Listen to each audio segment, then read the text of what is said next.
साहब ने अंग्रेजों को उदाहरण दिया कि अंग्रेजों के टाइम में बड़ा अत्याचार था। मैं कहता हूं कि हम गोरों ने तो गणेश शंकर विद्यार्थी को कॉम्युनल यानी जो हिंसक घटनाएं हुई उसमें अंग्रेजों ने मरवाया, लेकिन अब उन गोरों से ज्यादा हमारे ऊपर बंदिशें इस समय है। अगर हम एक शब्द लिखते हैं तो हमारे पास थाने से एसओ का फोन आ जाता है। हमारे दिल्ली में एसएचओ बोलते हैं कि एसओ का फोन आ जाएगा। अगर आपने कोई स्टिंग ऑपरेशन दिखा दिया तो नेताजी का फोन आ जाएगा, है? अब क्या होता है, मेरे साथ ऐसा हुआ, मेरे पे नेताजी ने 3 मुकदमे किए हैं मानहानि के। 3 मुकदमे, एक नहीं 3, और 2-2 करोड़ के 3 मुकदमे, यानी 6 करोड़ का आदमी। और अभी माननीय अदालत 30,000 ने एक मुकदमा बिल्कुल निरस्त किया और कहा है, मेरे पास ऑर्डर की कॉपी अगर जिस पत्रकार साथी को उसमें ले सकता है, जब पत्रकार ने अपनी खबरों में नेताओं को निशाना बनाया है और नेताओं ने अपने गुर्गे को कोर्ट भेजकर पत्रकार का मनोबल गिराने के लिए, उसकी कलम को दबाने के लिए उसके ऊपर ये मुकदमा किया है, इसलिए हम इस मुकदमे को डिसमिस करते हैं। लेकिन एक तो समस्या है जो मैंने सीखी है सुनने से, मेरे ऊपर नेताओं ने मुकदमा किया, मैंने दिल्ली के नेताओं पर अलीगढ़ में मुकदमा किया। पत्रकारों को हिम्मत रखनी होगी, सरकार कोई भी हो। बीजेपी में मेरे अच्छे मित्र हैं, कांग्रेस में भी है, आम आदमी पार्टी में भी है। मित्रता अपनी जगह है, नीतियों का विरोध करना पत्रकारों का काम है। सत्ता के विपरीत लिखना पत्रकारों का सबसे बड़ा धर्म है। इस धर्म को नहीं छोड़ना है, चाहे सत्ता किसी भी पार्टी की हो, आएगी और जाएगी, लेकिन आप अपना धर्म और कर्म नहीं छोड़ेंगे ना, तो मजाल है किसी भी सत्ता की कि आपके ऊपर हाथ लगा जाए, आपको डराया जाएगा, धमकाया जाएगा, लेकिन आप अपना कर्म मत छोड़िएगा। सवाल पूछना आपका नैतिक कर्तव्य है। मेरे सामने जाकिर भारती बैठा हुआ है,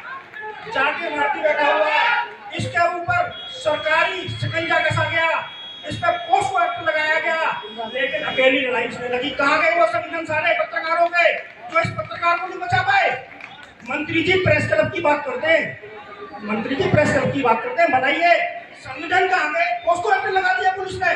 अगले आदमी ने लड़की को देखा नहीं, पुलिस ने लड़की अरेंज कर ली और इसके खिलाफ एफआईआर करा दी जाकिर के खिलाफ। शर्म आनी चाहिए ऐसे शासन प्रशासन और नेताओं को कि पत्रकारों का दमन करके आप अपने वोट बैंक को करा रहे हैं। आप अपना वोट बैंक नहीं बना सकते पत्रकारों का दमन करके। मैं दिल्ली में पत्रकारिता करता हूँ, अलीगढ़ से मेरा अखबार का टाइटल है, लेकिन सांसद विधायक चांदनी चौक मेरी पार्लियामेंट्री कंस्टिट्यूएंसी है, सांसद विधायक और वहां के जितने पार्षद हैं टाइम्स ऑफ इंडिया की खबर से नहीं घबराते वो। अगर मैंने 2 लाइन लिख दी तो उनके नीचे से धरती हिलने लगती है कि अगर इसने 2 लाइन लिख दी तो मेरे मोहल्ले के वोट खराब। मैं पार्लियामेंट कवर करता था, बहुजन समाज पार्टी के सांसद थे, 2015 की बात बता रहा हूँ। बाहर रवि त्रिपाठी जो आज से बिहार में चुनाव लड़ेंगे जीडी से पत्रकारिता छोड़ के वहां, तो वो थे और भी पत्रकार थे। नेता बनने का फायदा है तो हमारे नेता बनने का फायदा है तो ठीक है, होना चाहिए, रिटायरमेंट हम लोग नेता बनने ले लेंगे। तो क्या हुआ, तो बात करने लगे, तो उन्होंने कहा, पांडे जी हैं, नाम मैं भूल गया उनका, माफ करना। और कहा भाई मेरे को डरना ये times of India Zee news Aaj Tak इससे नहीं लगा।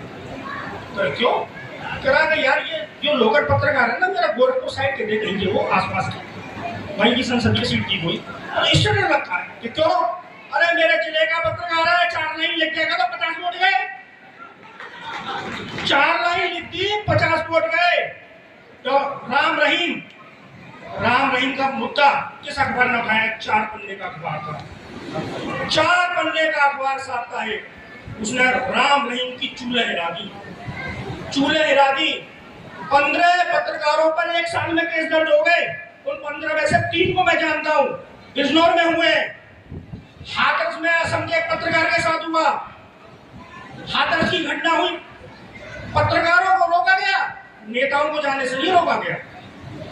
पत्रकारों को सुरक्षा के नाम पर उनका उत्पीड़न किया जाता है।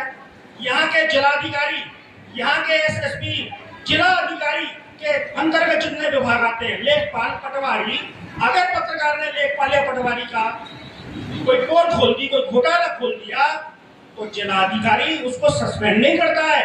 सस्पेंड तब होता है जब सारे पत्रकार, जो लोकल पत्रकार हैं, एक सुर में प्रशासन की ढोल बजा देते हैं, तो जिलाधिकारी को भी उसको सस्पेंड करना पड़ेगा। लेकिन आपकी फूट का फायदा प्रशासन उठाता है और शासन उठाता है। इसलिए एकत्रित आपको रहना है, अपनी लड़ाई लड़ने की ताकत खुद पैदा करनी है, तो अखबार निकालना भाई, तो पत्रकार बनना, अदरवाइज पत्रकार मत बनना। पत्रकार बनने के लिए जिगरा चाहिए, जिगरा चाहिए, जिगरा। और जिसमें जिगरा है वो पत्रकार बने। चूल्हे हिला देगा, धर्मेंद्र बैठा हुआ है, देखता हूँ उसकी खबर धर्मेंद्र की मैं करता नहीं है, हिला देता। तेल माफिया, कोल माफिया ने क्या किया? ऐसे पत्रकारों की जरूरत है। आपको अपनी पहचान बनानी पड़ेगी। आपके गली की सड़क टूटी हुई है, आप उस गली में रहते हैं, देश की खबर लिख रहे हैं, नेताजी की खबर लिख रहे हैं, पीएम की खबर लिख रहे हैं, एसएसपी की खबर लिख रहे हैं। अरे अपने मोहल्ले की सड़क तो बनवा लो, काहे के पत्रकार हो? नेता ही आता है, मैं जिस इलाके में रहता हूँ ना, निगम पार्षद को नींद नहीं आती है। उसे पता है कि योगेश का पता नहीं था, सुबह कौन सी खबर लगाती है भाई, उसको काम कर दे जाती है। निगम पार्षद ने मेरे में मानहानि का मुकदमा किया है। सांसद भारतीय जनता पार्टी की, सरकार बीजेपी की है, मेरे अच्छे मित्र हैं, दिक्कत नहीं है। वो भी कहते हैं कि भाई थोड़ा रैंक तो कर ले। मैंने कहा मैं रैंक करूंगा नहीं, आप मुकदमा करते जाओ। तो मुकदमा झेलेंगे, मुकदमे से मत घबराना, सरकारी वकील की कार्रवाई चलने देना, लिखना मत रोकना।